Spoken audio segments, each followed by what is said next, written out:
Welcome to My Friends Don't Know, a podcast about news and politics. I am your host and co-host, Kapi. This is the seventh episode, and I'd like to start the episode with some information for some of my friends worried about not paying their rent this month. For right now, if you can't pay rent, don't worry. And that's not to say you don't have to pay it later. But for right now, you don't have to worry about your landlord suing you because all courts still remain closed and they're still not accepting filings, even if it's electronically. In New York, there's a moratorium that says you cannot be evicted. But be clear, especially if you do have a landlord that's chasing you down, once the moratorium ends, they can and most likely will take you to court for unpaid rent.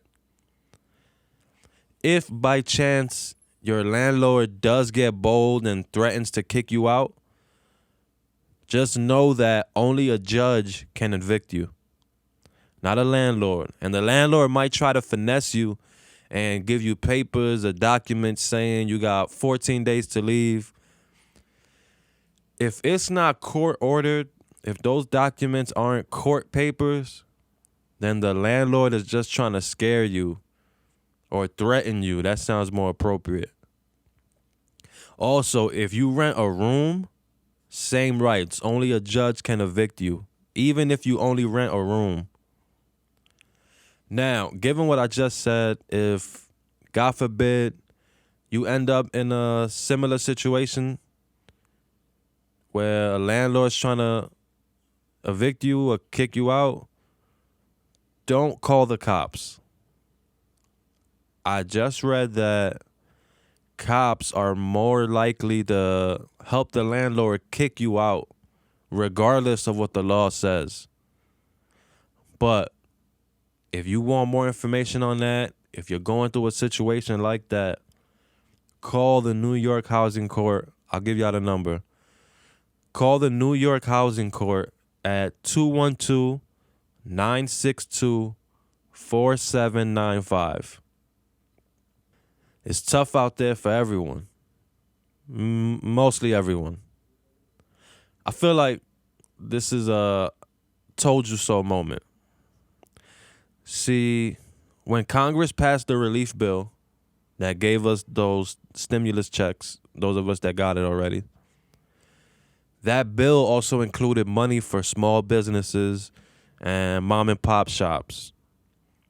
The bill said that if you're a small business, you can take out a loan with zero interest to pay employees as long as you don't lay them off.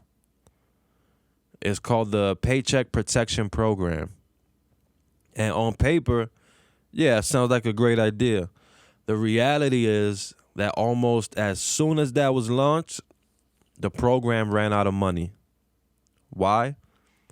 Because big publicly traded corporations took advantage, like everyone said what happened. Ruth's Chris Steakhouse, that's a tough name to say. Ruth's Chris Steakhouse, that has over 5,000 employees, received a loan for $20 million. Now, last year, they made a profit of $42 million, spent $41 million buying back stock and paying dividends to shareholders, and now they applied and were approved for a $20 million loan. How does that happen?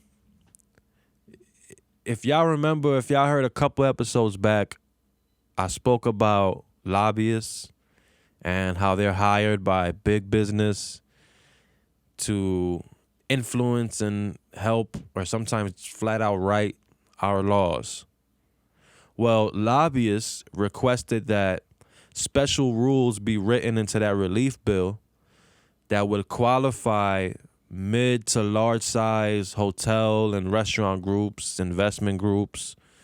They would all qualify as a small business. Now, a part of me is like, yo, Kapi, chill. These businesses, they employ many people, many friends.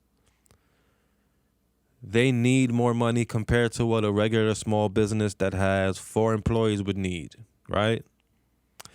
But here comes that I told you so moment again.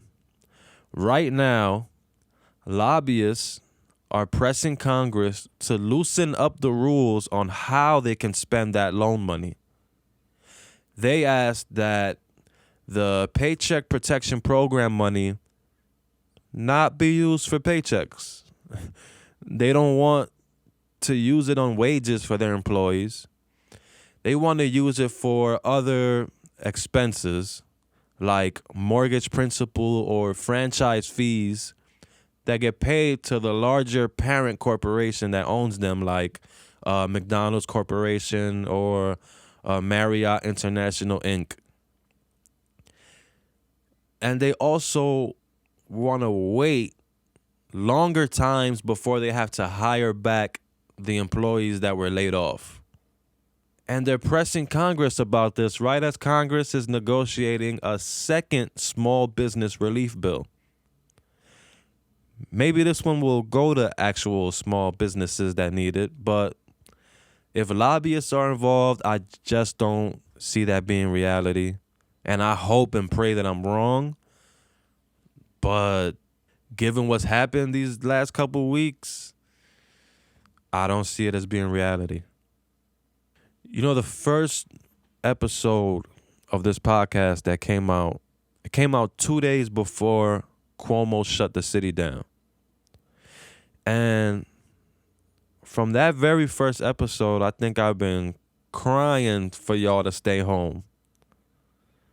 I just finished watching the most 2020th thing ever. There are groups of people in this country who are protesting that they have to stay at home. There are big groups of people gathering to protest a couple things. Please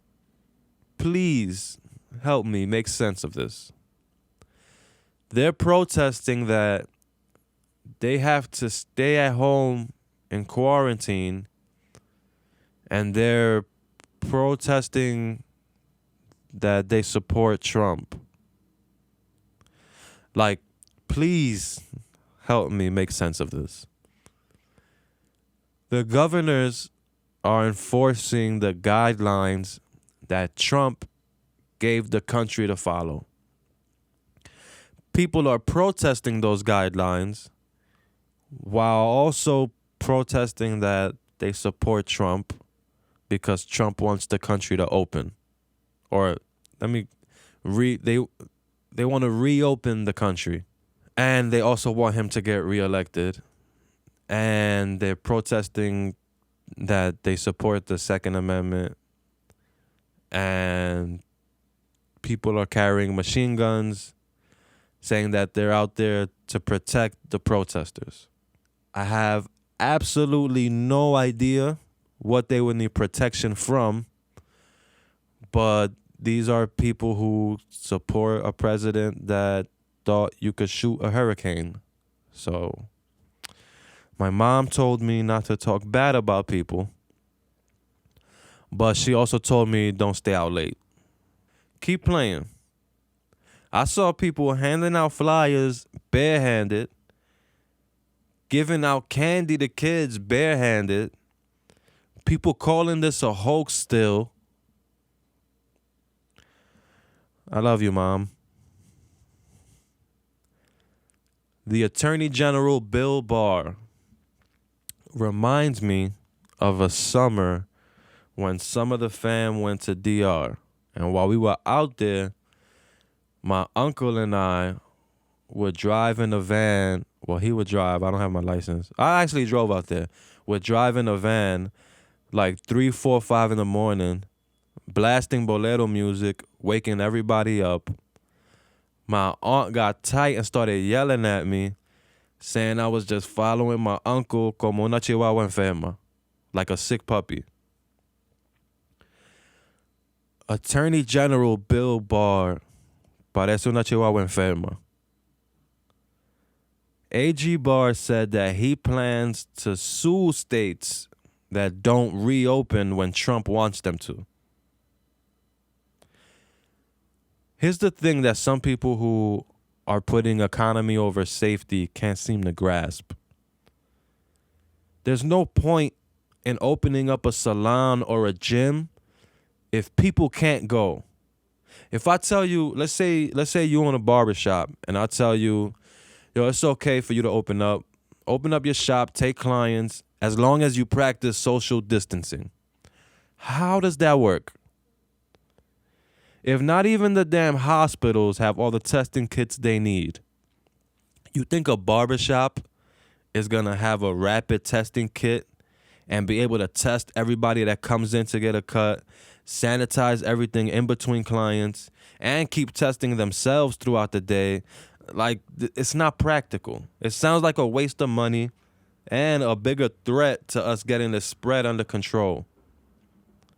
You got the governor of Georgia saying he's going to reopen businesses this weekend.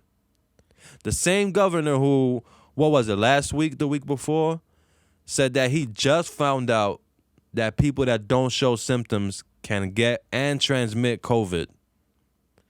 Something that we've known since, I think, February.